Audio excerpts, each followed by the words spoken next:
Prezados companheiros, meu nome é Éder Andrade, eu sou do Consolador Comunidade Espírita Cristã. Estamos aqui, a convite, para falar a respeito da passagem bíblica: se fosse um homem de bem, teria morrido? Essa passagem, estudada por Allan Kardec, nos leva a uma profunda reflexão, principalmente durante esse período da pandemia, em que não só o Brasil, mas o mundo inteiro está passando. Estamos vivendo um período bastante delicado, onde muitas vidas estão sendo ceifadas por uma doença, cujo controle depende de uma vacinação coletiva da população. Eu vou utilizar esse exemplo porque ele é um exemplo que está mais em evidência do que um acidente de ônibus, um acidente aéreo, e isso nos ajuda a refletir sobre esse momento histórico que nós estamos passando, que vai marcar não apenas a história do nosso país, mas a história de todos os países do mundo. Vejam bem, quando Allan Kardec pergunta ao Espírito da Verdade sobre essa situação, Kardec queria não apenas entender, mas deixar para todos nós uma reflexão. Nós reencarnamos com o objetivo, com o propósito de promover uma reforma, promover uma mudança, promover uma transformação de ordem moral. Todos nós, sem exceção, vamos mudar, vamos nos transformar, vamos promover a reforma íntima dentro de um tempo pessoal de cada um. Precisamos aprender a respeitar o tempo do outro. Precisamos aprender a respeitar que cada um vai amadurecer e evoluir num ritmo diferente, mesmo tendo acesso a todas as oportunidades. A nossa população ela é extremamente diversificada. Os nossos familiares são muito diversificados. Dentro de uma mesma família, as pessoas evoluem em ritmos completamente diferentes e a gente precisa respeitar o tempo do outro, assim como o outro também precisa respeitar o nosso tempo.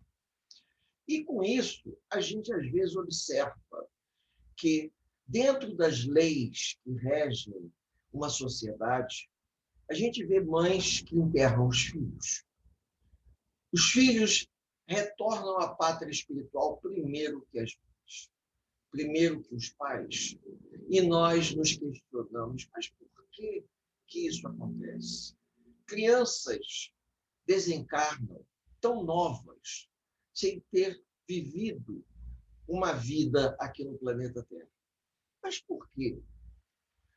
Quando nós temos a chance de ler o Evangelho, quando a gente tem chance de estudar um pouquinho as passagens de Allan Kardec, ou ler obras secundárias da codificação, a gente entende que reencarnamos com o propósito de evoluir, reencarnamos com o propósito de nos melhorarmos.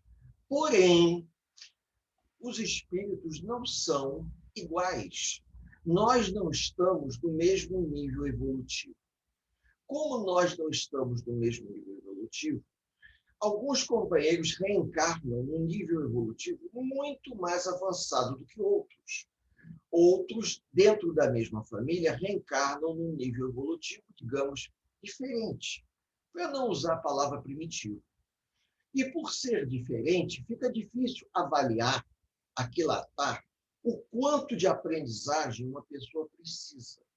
É que nem numa escola, onde numa turma, o professor procura dar a mesma atenção a todos, mas alguns aproveitam mais e avançam mais rapidamente do que outros colegas.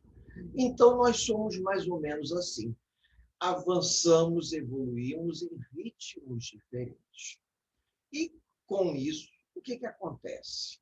quando ocorre o momento oportuno em que a espiritualidade julgue que seja apropriado o desencarne, porque nós já completamos um ciclo de aprendizagem, ou, até se for o caso, na atual encarnação, pouco teremos a progredir, e o retorno ao mundo espiritual pode ser proveitoso, a espiritualidade pode promover o desencarne através de uma doença consoladora. O indivíduo, ele desencarna, não porque ele completou o seu ciclo de aprendizagem, mas porque, se ele retornar ao mundo espiritual e tiver a oportunidade de passar por uma capacitação, na próxima reencarnação ele vai tirar mais proveito. Essa diversidade de situações evolutivas é que explica, muitas das vezes, por que os bons desencarnam primeiro. Mas isso não é uma regra, tá? Por quê? Porque, às vezes, nós temos um espírito endurecido. Digamos que, intelectualmente falando, ele é o espírito que evoluiu, mas moralmente nem tanto. Então, esse espírito, ele passa por situações difíceis, mas ele precisa permanecer encarnado. Precisa para poder vivenciar na carne experiências que o ajudem no seu processo de amadurecimento, no seu processo evolutivo. Algumas pessoas passam por provas também muito duras, mas elas pedem essas provas para que elas possam dar um testemunho para elas mesmas, de boa vontade, de resiliência, de perseverança, e para os seus familiares, ou ajudarem os seus familiares que têm um grau de dificuldade maior a superar aquele momento difícil. Então, às vezes, a gente fica surpreso. Como é que determinadas pessoas ultrapassam 90 anos? E hoje já temos pessoas com mais de um século com grande lucidez. Fizeram por onde merecer? Pode ser. Elas estão na carne um século para poderem ensinar aos outros? Também pode ser. A gente não sabe exatamente o que se passa nos bastidores das pessoas. E precisamos respeitar o tempo de cada um. Então, quando Kardec questionou o Espírito da Verdade, se fosse um homem de bem, teria morrido. Mas, como não é um homem de bem, sobrevive. Como quem diz, a morte é uma punição. Mas não é bem isso. Não é bem isso. A vida, aquele indivíduo bom, cuja vida foi ceifada pela morte, pelo acidente, por uma doença, é porque ele, de alguma forma, conquistou o direito de retornar à pátria espiritual. Enquanto que o outro, que sobreviveu ao acidente, ou sobreviveu à pandemia ou à doença, ele continua encarnado para poder aprender ou para poder ensinar. Nós temos em algumas famílias tradicionais patriarcas ou matriarcas que atingem um século de idade. Familiares, bisavós, por exemplo, que atingem uma determinada idade, até para servir de alicerce para toda a família. É um sustentáculo ou um alicerce para ajudar a família a se manter unida, porque todos respeitam a palavra do patriarca ou da matriarca.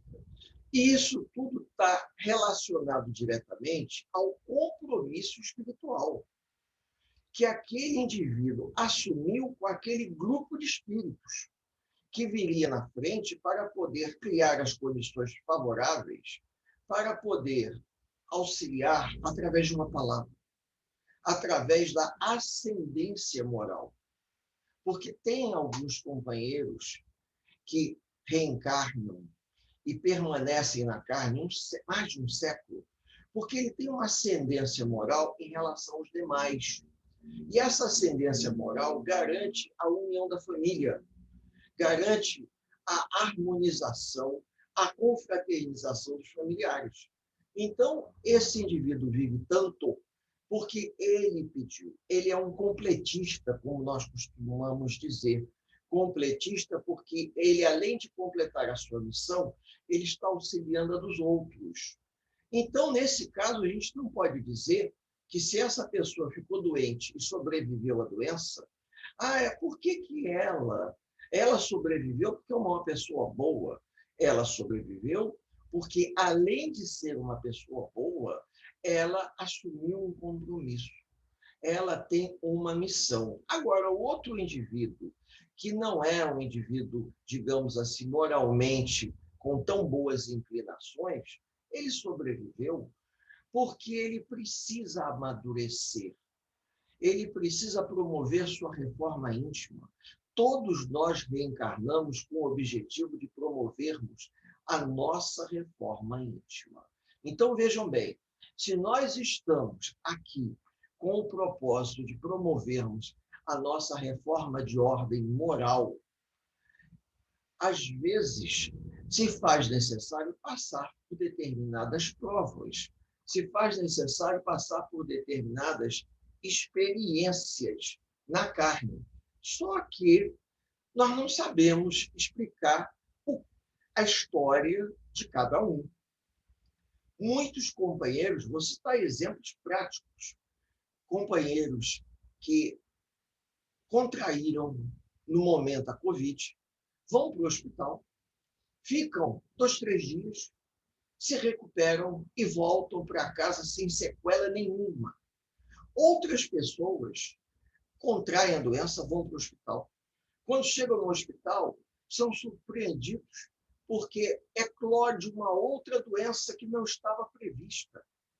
Uma doença oportunista, um AVC, um derrame, um infarto, um problema pulmonar, um problema circulatório, um problema renal. E a pessoa foi levada para o hospital por conta de um sintoma leve de Covid, ou um sintoma mais acentuado. E quando chega no hospital, deflagra um problema mais grave. E essa pessoa, ela vem a óbito, ou às vezes nem vem a óbito. Ela fica no estado vegetativo, em cima de uma cama, e passa meses, anos, até que vem desencarnar. A gente não tem acesso ao prontuário espiritual, como diz André Luiz, dessa pessoa. A gente não sabe exatamente o que cada um solicita da espiritualidade para a sua evolução. Porque no momento em que nós vamos reencarnar, os espíritos protetores, eles nos ajudam no processo do nosso reencarne, acrescentando ou tirando situações que se façam necessárias para o nosso crescimento de ordem moral. Então, às vezes, nós solicitamos uma doença em que o nosso espírito protetor ele acha que a gente não tem condições de passar por ela. Já há alguns casos em que o espírito protetor ele acrescenta a doença porque ele vê que ela vai ser extremamente positiva e que nós já estamos preparados, já temos resiliência e conhecimento suficiente para passar pelaquela dor moral. Quando nós aprendemos a conviver com a dor moral da carne, da doença, a gente vive. Mas, às vezes, a gente também tem que aprender a conviver com a dor moral da alma, que é aquela dor moral do incômodo, do desconforto, de conviver com antigos adversários do passado, reencarnados na mesma família. Pessoas que, às vezes, nos tiram do sério, pessoas que nos desequilibram. Ou também precisamos amadurecer um pouco mais, porque a gente tem visto isso na casa espírita, e eu posso até aplicar esse exemplo à minha pessoa. Vários anos na casa espírita, convivendo com os companheiros, convivendo com o estudo. Mas depois de 3, 4 décadas, a gente vai se dar conta de certas coisas que antes aquilo havia passado totalmente desapercebido. É o que na psicologia se costuma dizer, o insight, a tomada de consciência, ela não se dá na velocidade que nós gostaríamos. Vou voltar ao exemplo da escola pública. Como professor primário, às vezes ensinava a mesma coisa 3, 4 vezes. E alguns alunos aprendiam na primeira explicação, e outros só aprendiam na quarta ou quinta vez. E às vezes diziam, se o senhor tivesse explicado dessa vez, como explicou agora, na primeira eu teria entendido. Aí eu dizia assim, olha, meu filho, eu expliquei, é que você não estava prestando atenção, você estava distraído, estava conversando, mas agora você estava atento. É o que acontece conosco. Às vezes nós estamos na casa espírita, assistindo a reunião, o orador está falando de uma forma extremamente clara, mas nós estamos dispersos, estamos absortos, se é assim que se fala, por algum problema familiar. Estamos longe, o corpo está presente na assistência, mas o espírito está distante. Então, nós não usufruímos da troca que é colocada ali. Mas, no momento futuro e oportuno, lendo um livro, assistindo uma live, aquela mesma colocação é feita.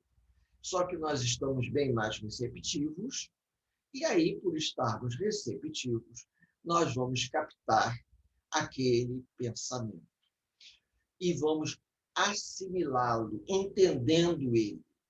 Isso que é a parte mais importante. Tudo que vem acontecendo é uma grande aprendizagem. Uma grande aprendizagem que vem testando a nossa paciência, a nossa boa vontade, o nosso carinho em relação aos outros, o verdadeiro sentimento que nós temos pelos nossos companheiros de caminhada. Porque se você está em casa, confinado, fazendo a quarentena, saindo na rua estritamente necessário, você está muito mais com você mesmo. Você está muito mais com você mesmo, você está muito mais com a sua história de vida, com as suas questões, com as suas fantasias e seus fantasmas.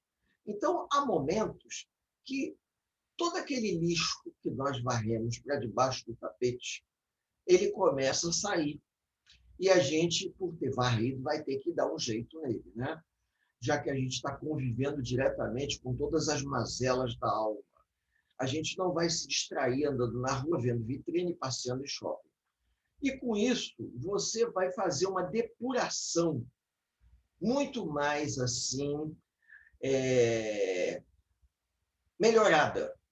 Você vai se dar conta melhor de todas as coisas que você varreu para debaixo do tapete. A sua intolerância, a sua impaciência, a sua irritabilidade para com seus familiares, para com seus companheiros de vida mais direto. E com isso, nós vamos melhor nos depurando. E vamos observando que a diversidade dos desencarnes que acontecem no nosso país nos surpreende. Porque quando o indivíduo precisa desencarnar, ele desencarna até por falta de oxigênio, como aconteceu no Brasil e está acontecendo. Eu estou usando o que está acontecendo para explicar que a necessidade do desencarne, às vezes, ela se faz para as pessoas cuja programação pré-estabeleceram isso. Se o indivíduo precisava desencarnar porque estava programado, ele iria desencarnar de uma forma muito simples, chegando até a nos impressionar, como casos de pessoas que desencarnam na fila esperando um leito hospitalar. Desencarnam porque não tem oxigênio no hospital. Desencarnam em casa porque não havia no hospital condições dele ser atendido, pediram para ele ficar em casa, aguardando mais um pouco, não deu tempo. Então, a gente até fica surpreso, porque não, dentro de tudo que nós já vivemos, dentro de toda a nossa história mesmo, não apenas nossa, familiar, mas do nosso país, a gente nunca passou por isso. Então, nós estamos vivendo o que o verbo da palavra, do Evangelho, diz. Quando se faz necessário que o indivíduo realmente desencarne, ele vai desencarnar. Por quê? Por motivos que estão além da compreensão de pessoas comuns, aquela pessoa ou alcançou o direito de retornar à pátria espiritual, ou ele concluiu toda a sua programação e sua permanência aqui na Terra não se faz necessária. Isso me faz lembrar quando meu pai, novo, ele foi fazer um estágio fora do Brasil.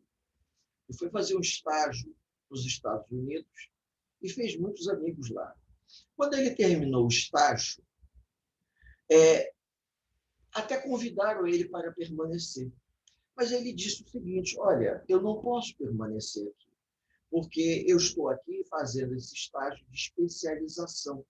Eu preciso voltar para o meu país, eu preciso voltar para a minha família. Eu deixei minha família lá e o meu trabalho me liberou para que eu viesse aqui fazer esse estágio. Então, vamos imaginar que quando a gente encarna, a gente está vindo estagiar na Terra com o objetivo de uma aprendizagem muito grande. Dependendo do estágio, o estágio pode durar 30, 40, 50, 60, 70 anos ou um século. E quando esse estágio termina, às vezes nos é concedido o direito de permanecer um pouco mais no lugar, mas nem sempre. Quando isso é concedido, é porque a nossa aprendizagem ela pode favorecer aqueles que estão à nossa volta. Depende do tipo de compromisso que nós estamos assumindo. Por exemplo, um compromisso bem objetivo. Às vezes, o indivíduo assume um compromisso com a casa espírita e resolve se dedicar à casa espírita, de maneira que ele possa ajudar a alavancar os trabalhos da casa espírita, alavancar a parte doutrinária, ajudar na administração. E esse indivíduo se torna uma peça-chave no funcionamento da casa espírita. Existe até um livrinho, Aconteceu numa Casa Espírita. E a espiritualidade, quando observa isso, ela percebe que na programação daquela pessoa que se tornou, digamos, uma peça-chave, ele estaria prestes a desencarnar com 60 anos, ele está com 50, por um problema cardíaco. E a espiritualidade observa que todo o funcionamento da casa espírita vai ficar muito comprometido, porque esse indivíduo está assumindo um compromisso de grande porte e resolve promover uma alteração na programação espiritual. Isso pode acontecer? Pode. A espiritualidade pode promover uma sobrevida para o indivíduo? Pode. De repente, ele vai ter um infarto, mas ele não vai desencarnar.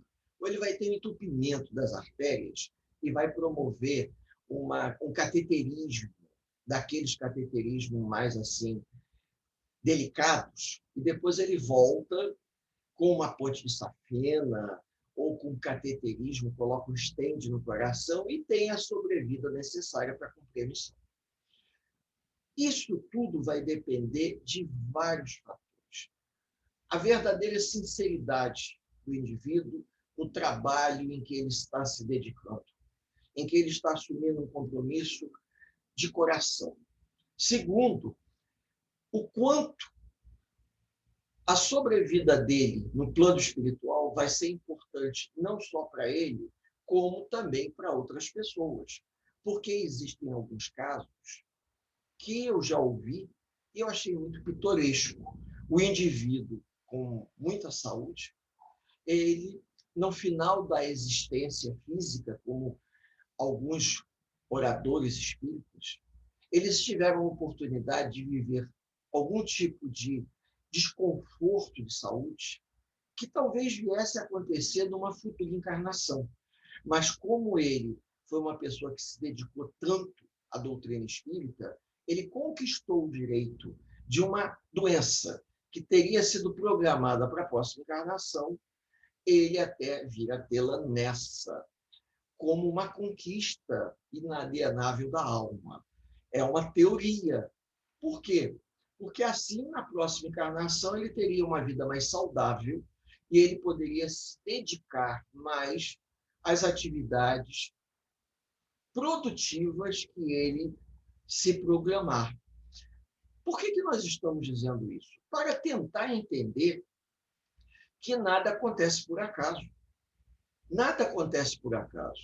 Se nós pegarmos a história da humanidade, a gente vai ver que muitos espíritos foram conduzidos a determinadas regiões, aonde aconteceram terremotos, aonde aconteceram erupção vulcânica, aonde aconteceram grandes catástrofes, como, por exemplo, tsunamis. Esses espíritos foram conduzidos até ali, ou foram levados a reencarnar nessas regiões, porque eles precisavam desencarnar de forma violenta. Mas, por exemplo, hoje a humanidade percebe que o homem tem fonte de informação importante, como a internet, para poder se capacitar. A internet ela não é feita apenas para que a gente fique conversando, bate-papo desnecessário. É para que a gente possa estudar, para que a gente possa pesquisar, para que a gente possa se influenciar um pouco mais nas obras da doutrina espírita, principalmente obras secundárias da doutrina, para entender. Esse final de semana nós tivemos a oportunidade de fazer um estudo sobre Leon Denis, Vida e Obra. E no processo de pesquisa eu fiquei surpreso como um homem com problemas de visão, mas com uma memória fantástica, ele conseguiu escrever livros visionários. Eu diria que, logo após a codificação espírita, os livros de Leon Denis foram obras secundárias de grande peso para o nosso estudo e reflexão depois da morte. Um exemplo, a questão do ser, do destino, da dor. É importante esses livros, até porque, vejam, foram escritos ainda no século XIX, quando Leon Denis leu as obras de Kardec. E a gente para e pensa, meu Deus, naquela época, Leon Denis já estava tendo o alcance da importância do estudo doutrinário para que a gente pudesse melhor compreender todos os percalços que a vida nos apresenta. E não é, vejam bem, remover a dor que a perda abrupta pode causar, mas promover a consolação necessária para lidarmos com a dor. Porque depois de tantos anos convivendo na doutrina espírita, estudando, trocando ideia, participando de reunião, fazendo estudo a convite das casas espíritas, eu percebo o seguinte: todo conhecimento vai nos capacitando de maneira a perceber que nada se dá por acaso e que nós podemos promover esse processo de capacitação aonde uma notícia inesperada antes nos abalava muito. Hoje, ela mexe com a gente, mas não promove o estrago que promovia no passado. Por quê?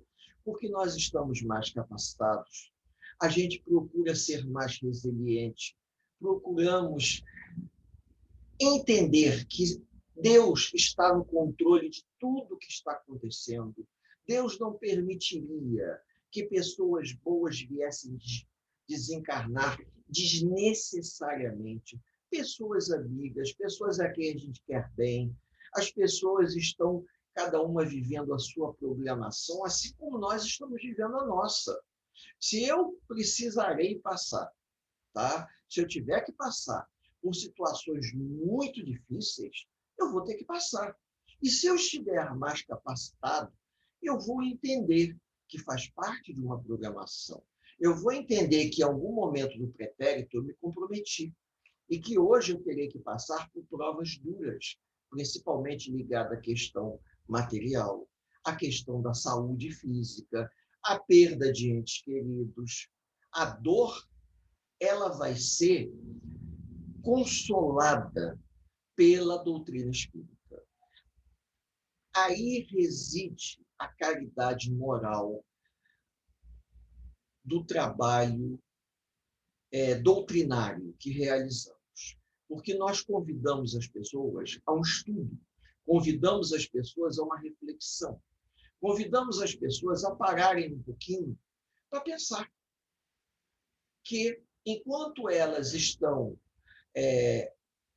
se deixando abater por tudo que está acontecendo, elas poderiam perfeitamente, isso sem nenhuma crítica, observar ou procurar observar que escolher melhor a programação da televisão em que elas assistem, escolher melhor as notícias do noticiário que chega até elas, para que isso não gere um sentimento de temor. As pessoas não fiquem, digamos, aterrorizadas, se eu posso falar assim, pelo que está acontecendo. Vamos assistir uma programação leve. Vamos ouvir palestras construtivas. Vamos buscar uma leitura edificante. Vamos procurar criar uma barreira mental positiva para que todas essas coisas infelizes que estão acontecendo no nosso país e no mundo não nos levem a uma baixa estima. Porque no momento em que nós estivermos numa baixa estima muito grande, nós vamos ficar deprimidos. E o objetivo não é esse. O objetivo é que a gente se mantenha em equilíbrio para que a gente possa saber lidar com as situações inesperadas que nós estamos vivendo. Nós já estamos há um ano convivendo com a perda de tantos entes queridos, de pessoas conhecidas. E nós não sabemos quando esse ciclo vai terminar. Agora, nós sabemos perfeitamente que a espiritualidade nos alertou que nós precisávamos nos modificar enquanto sociedade. E na condição coletiva de sociedade, nós nos comprometemos, agredindo a natureza, poluindo os rios e mares, sujando as florestas com lixo. A irresponsabilidade social foi muito grande. E hoje nós estamos colhendo as consequências. Agora, isso não quer dizer que a gente vá se vitimizar. A gente não vai fazer isso. Nós vamos nos colocar aonde devemos nos colocar. Estamos desejando evoluir. Estamos desejando promover a reforma íntima. Cada um no seu ritmo. Vamos respeitar o tempo do outro, mas vamos aproveitar esse momento, esse ano sabático ao contrário, se eu posso dizer assim, um ano sabático de confinamento, para que a gente possa repensar valores, para que a gente possa repensar a nossa conduta diante do próximo, para que a gente possa rever os nossos sentimentos, aqueles sentimentos que a gente não revela para ninguém, mas não são sentimentos bons, são sentimentos ruins que a gente veio aqui na Terra para depurar, até para pedir a espiritualidade que nos ajude. A gente não vai abrir a boca para revelar esses sentimentos, mas que a gente possa ir fazendo uma depuração nos nossos pensamentos, através da convivência com os nossos semelhantes. Não é uma tarefa fácil. Está sendo difícil para muitas pessoas. Está sendo difícil para muitas famílias.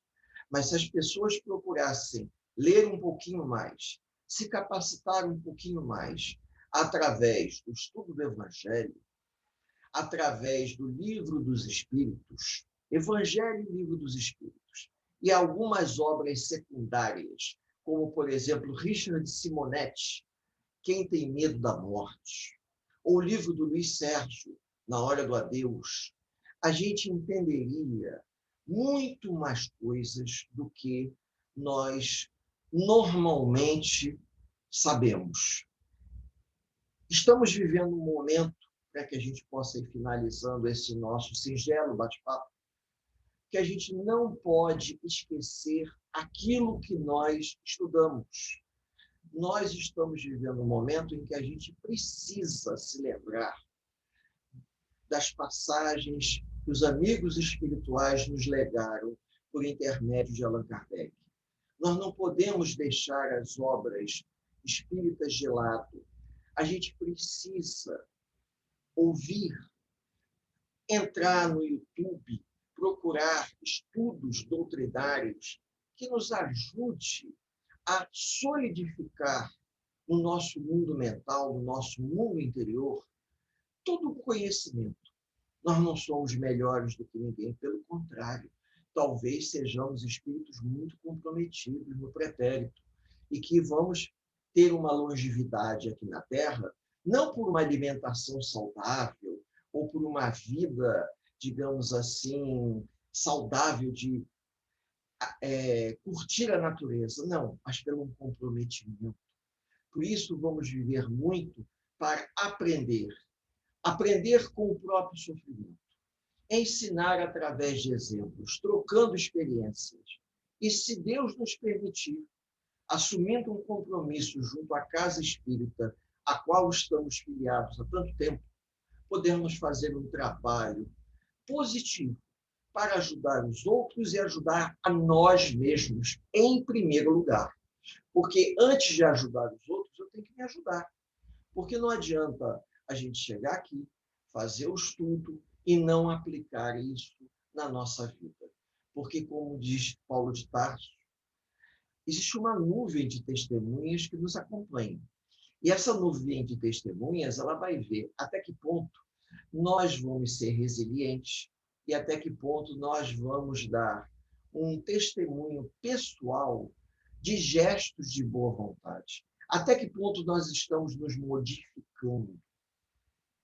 Vejam, as conquistas alienáveis da alma são conquistas tão particulares que só os companheiros espirituais responsáveis pela nossa reencarnação é que vão poder registrar no nosso prontuário aquilo que nós estamos fazendo de bem pelos outros e de bem por nós mesmos. Se faz necessária uma sinceridade de emoções. Por isso que, às vezes, fica difícil entender.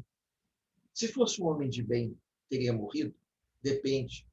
Depende muito das condições em que esse homem de bem se encontra.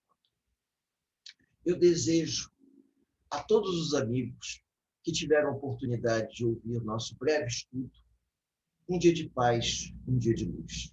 Que Jesus nos abençoe por hoje, agora e por todo sempre. Que assim seja.